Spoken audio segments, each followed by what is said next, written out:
নমস্কার বন্ধুরা, আজ আমি মেয়ের বাড়িতে এসেছি রক্ত পরীক্ষা করার জন্য। আজ আমি রান্নার ভিডিও দিতে পারিনি। আজকে এই আমার নাতনি খেলা করছে। আজ এই নাতনির খেলার ভিডিওটা আপনাদের সঙ্গে শেয়ার করলাম।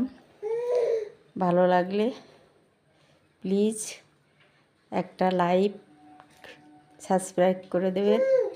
সবাই ভালো থাকবেন, সুস্থ থাকবেন।